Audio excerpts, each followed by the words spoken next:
E agora vamos de mais entrevista no Jornal da Rede Alesp e vamos falar sobre políticas públicas para a segurança parlamentar. Ato solene virtual realizado aqui na Alesp discutiu a relevância da criação de políticas públicas e programas de segurança alimentar e nutricional no município, em especial durante o período de pandemia. Sobre esse assunto, nós vamos conversar com João Bacarin. Ele é professor da Universidade Estadual Paulista, Unesp, e engenheiro agrônomo do trabalho e trabalha com economia rural. Professor José Bacarin, seja muito bem-vindo ao Jornal da Rede Alesp. Tudo bem com o senhor? Boa tarde, tudo bem? É José Bacarin, é isso mesmo. José Bacarin, professor José Bacarin, é uma honra recebê-lo aqui, né, para falar de segurança alimentar. O senhor, que é um ex-parlamentar, né, atuou aqui na casa como deputado entre 95 e 99, filiado ao Partido dos Trabalhadores, então é uma honra recebê-lo aqui novamente.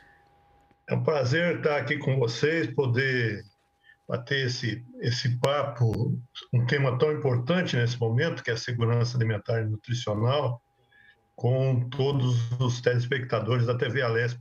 Parabenizando o trabalho de vocês, aliás, que é sempre muito bom divulgar amplamente o trabalho do Legislativo Paulista. Professor José Bacarin, explica para o nosso telespectador de forma didática o que é segurança alimentar. Bom, vamos colocar o nutricional aí também, né? O alimentar está mais relacionado com a quantidade de comida e o nutricional com a qualidade, né?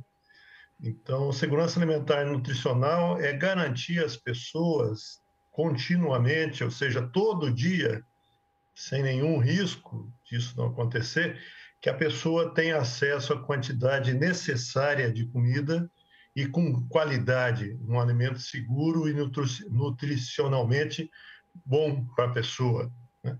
E que esse acesso não comprometa outros gastos, que a pessoa não seja obrigada a gastar 70%, 80% da sua renda com comida, né? Então, é isso que é segurança alimentar e nutricional. E certamente nesse momento que a pandemia tem as consequências na área social, a segurança alimentar e nutricional diminuiu muito no Brasil. Agora, qual que é o panorama, né, nesses tempos de pandemia da segurança alimentar, principalmente no estado de São Paulo, professor?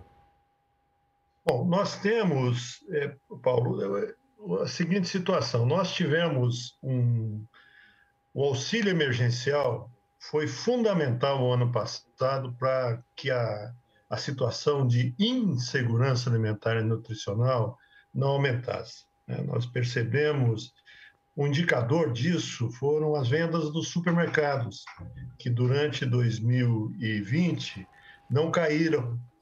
Não caíram porque, em parte, as pessoas direcionaram outros gastos que faziam com lazer, com viagem para os supermercados, em parte porque tiveram o auxílio emergencial de R$ 600 até julho e, em alguns casos, R$ 1.200. Isso foi muito importante para que a gente tivesse uma situação mais favorável. A partir do momento que o auxílio emergencial diminuiu, de agosto em diante de 2020, e que ele deixou de existir nos 3 primeiros meses, aconteceu algo não surpreendente, mas muito forte no Brasil. O número de pessoas em extrema pobreza, em pobreza, aumentou quase 3 vezes, Paulo, de 9,5 milhões para 27,3 milhões de pessoas, num prazo de agosto de 2020 a fevereiro de 2021. Então, é fundamental que a gente adote uma série de políticas, mais a suplementação de renda, o auxílio emergencial do governo federal tem que voltar enquanto perdurar a pandemia, e seria interessante que os governos estaduais também implantassem algo desse tipo, porque você consegue passar por um problema tão sério de saúde pública e um problema tão sério em termos sociais. Legal, professor. Agora, outro assunto que é importante a gente explanar o que precisa ser feito para garantir à população acesso a alimentos com valores nutricionais adequados e quantidade também adequada. Olha, nós temos várias ações, né? A renda é básica. No meu entendimento, quando você tem as pessoas empregadas, com o crescimento dos salários, isso ajuda demais, é o básico, você permitir o acesso das pessoas, todas as pessoas, à alimentação. Então, além dos salários, das rendas no mercado de trabalho, nós precisamos ter políticas muito fortes de suplementação de renda no país e de aumento real do salário mínimo. Essa política é muito importante, que atende uma parcela muito grande da população no mercado de trabalho e também os aposentados e pensionistas, né? Especialmente do INSS. Então, isso é fundamental. Além disso, nós temos que pensar em algumas ações, e eu gostaria de falar um pouco sobre isso, Claro. para as crianças. Nós temos uma política vitoriosa, reconhecida no mundo inteiro, uma política que já tem 70 anos, né? É uma política criada na década de 1950, que é a política da alimentação escolar. Eu sei que agora nós estamos num momento complicado, porque as crianças não estão na escola, mas a ação de alimentação escolar é muito importante para suplementar para as crianças e as famílias mais pobres contam com isso, que as crianças têm uma parte da sua alimentação garantida na escola. Nós avançamos muito na alimentação escolar. Eu, antes de ser deputado, eu fui prefeito, né? Quando eu fui prefeito de 89 a 92, no município de Jaboticabal, e, à época, Paulo, muita alimentação escolar em muitos municípios se resumia a distribuir uma bolacha para a criançada, né? E nós viemos melhorando e hoje nós temos uma qualidade, na maior parte dos municípios no estado de São Paulo, muito boa. Só que agora a gente não está atendendo as crianças, então a gente precisava ter uma atuação emergencial para que as crianças recebessem em suas casas a alimentação escolar ou o valor correspondente à alimentação escolar.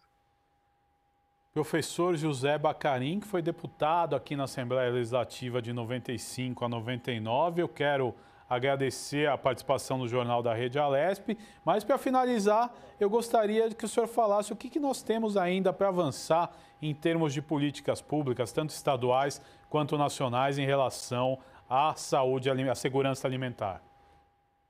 Olha, eu acho que nós precisamos, especialmente no estado de São Paulo, ter uma política mais forte em favor da pequena agricultura do estado.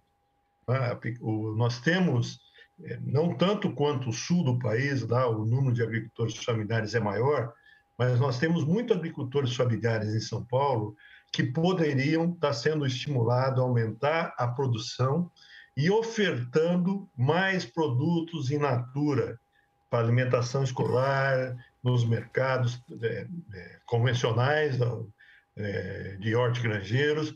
É importante que a gente fortaleça a agricultura familiar que produz alimentos. Quando a gente fortalece a agricultura familiar, nós estamos atendendo dois sujeitos sociais. Primeiro, o próprio agricultor familiar, né? Tendo política para a sua renda, para aumentar a sua renda, ele vai melhorar de vida, né? Segundo, ele vai aumentar a produção e ofertar mais produtos com boa qualidade nutricional, que são as hortaliças, as frutas, os legumes, vai ofertar esses produtos para as cidades e baratear o preço desses produtos que são mais difíceis de serem acessados pelas pessoas mais pobres. As pessoas mais pobres costumam gastar muito com o que a gente chama de caloria vazia, que é o mais acessível. É o carboidrato vindo do trigo, do açúcar, né, vindo do pão, do macarrão, mas é necessário que a gente tenha uma melhoria na qualidade. E, portanto, um aumento da oferta de frutas, legumes e verduras seria interessante. Acho que falta isso no Estado. Um apoio mais decisivo aos agricultores, aos nossos agricultores familiares. Professor José Bacarin, muito obrigado pela sua participação no Jornal da Rede Alesp de hoje. Eu que agradeço, muito obrigado pela oportunidade de estar conversando com os telespectadores de vocês e com você também. Muito obrigado. E o tema foi segurança alimentar nessa última entrevista.